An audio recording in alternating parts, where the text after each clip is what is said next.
Tapi Tuhan bilang jangan takut, karena rambut di kepalamu pun terhitung semuanya. Baik yang rambut panjang, rambut pendek, gugur, botak, itu semua Tuhan tahu.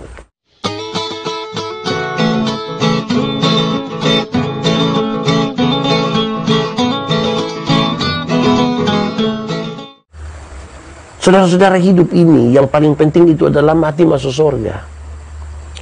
Lalu bagaimana kita mati masuk surga? Apakah kita bisa pergi dengan seluruh kemampuan kita untuk masuk surga? Tidak. Banyak yang ketakutan ini mati mau gimana? Surga itu Tuhan punya. Siapa yang mau masuk surga, dia mesti pakai cara Tuhan, bukan pakai caranya. Dan cara Tuhan untuk menyelamatkan kita adalah dia menebus, mengorbankan dirinya bagi kita. Itu cara Tuhan. Jangan takut. Saudara, kalau saudara mengabarkan Injil, banyak orang saya ajak untuk mengabarkan Injil, dong ketakutan. Kan ketakutannya adalah mulai dari mana? Bikin mana? Nanti orang tersinggung kok tidak.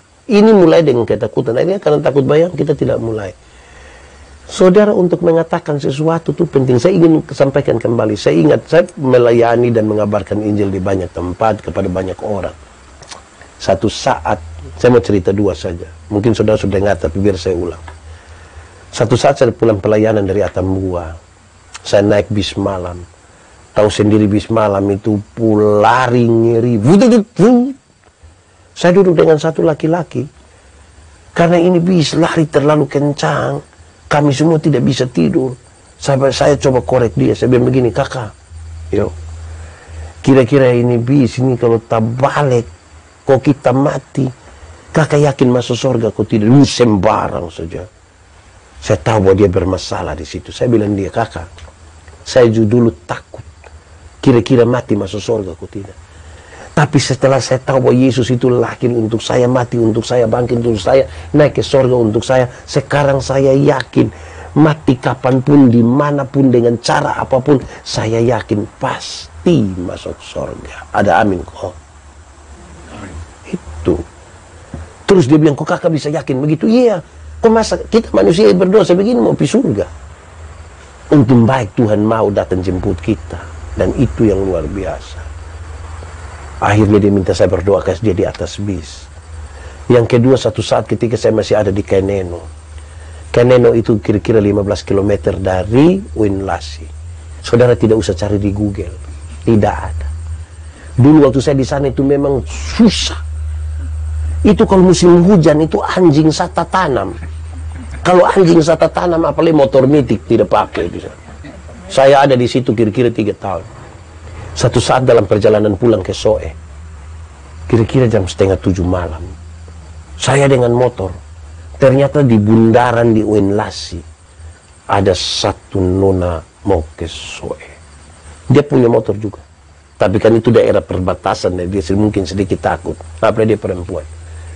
Dia dengar saya bunyi motor dari sana datang, mungkin dia takut saya lewat. Dia lompat ke tengah, dia bilang, "Kak!" Saya dalam hati, "Kak, nah ini malam," makanya dia bilang Kak. Kalau siang pasti dia bilang Om.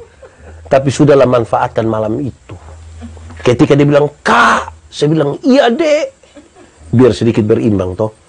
Tidak mungkin dia semangat bilang Kak, terus saya bilang omong deng, kan itu tidak sopan. Langsung dia bilang begini, "Kakak mau pisau Iya. Boleh kita sama-sama?" Saya bilang kenapa tidak? Kami dua jalan sama-sama. Saya ambil kiri, dia sedikit di tengah. 3 km kira-kira kami sampai Kie. Ada orang bawa motor lari kencang dari dia pun belakang. Datang hampir serempet dia. Saya tahu bahwa dia kaget dan dia marah. Ini orang lari hilang di jauh sana. Saya bilang dia begini, "Non, kira-kira itu laki-laki tadi yang bawa motor itu kalau celaka kau mati, kira-kira dia masuk surga kau tidak?" Ini nona bilang, "Yang macam begitu itu tidak masuk, yang macam begitu itu tidak masuk." Terus saya bilang begini, "Tapi kalau nona yang celaka kau mati, kira-kira masuk surga kau tidak?" Dia bilang, "Tahulah ini." Saya bilang, kita boleh klaim semua orang tidak masuk surga, tapi kita sendiri tidak yakin masuk surga. Lantas saya bilang di dia, "Non, kakak dulu begitu. Kakak takut. kalau mati masuk mana. Tapi waktu kakak tahu bahwa Tuhan itu lahir untuk kakak, bangkit untuk kakak, mati naik ke surga untuk kakak, kakak tahu sekarang bahwa mati kapanpun, dimanapun, dengan cara apapun, kakak yakin pasti masuk surga. Dia bilang, kok kakak bisa yakin begitu? Iya, kok Tuhan yang kasih yang besar datang mau menyelamatkan kita. Nah, dia bilang, kalau begitu kakak tolong berdoa kasih saya. Kami dua berdoa di atas motor sambil jalan. Tapi kami dua tidak tutup mata. Sebab berani kami dua tutup mata, selesai malam itu. Tapi saya hanya mau kasih tahu poinnya adalah, jangan takut untuk menyampaikan itu. Kadang-kadang kita takut bayangan.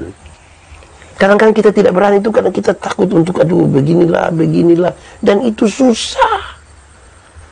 Saudara-saudara, jangan takut. Pembacaan tadi bilang begini, burung pipit dijual 2 duit. 5 ekor 2 duit. Duit itu mata uang paling kecil di zaman dulu. Kalau sampai 5 ekor 2 duit, berarti ini burung pemurah tidak ada 2. Tapi Tuhan bilang jangan takut, karena rambut di kepalamu pun terhitung semuanya.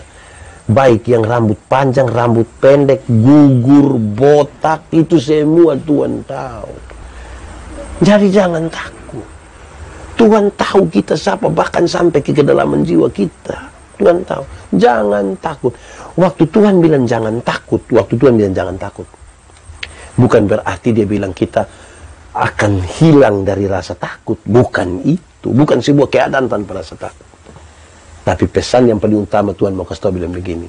Masalah itu ada iya, risiko ada itu iya, tapi dalam perjalanan dengan Tuhan, semuanya akan baik-baik saja sampai pada tujuan. Jangan takut.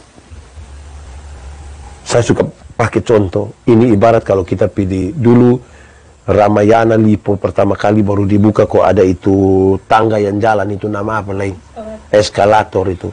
Kita bawa tante dari kampung pergi, kok kita mau naik, tante bilang, naik tante, ay. Ketika dia tidak mau, apa yang kita lakukan? Satu, kita kan pasti kasih contoh, begini tante.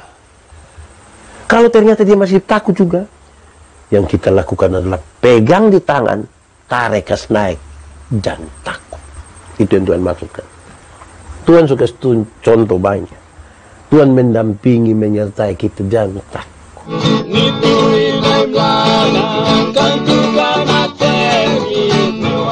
Masih yang di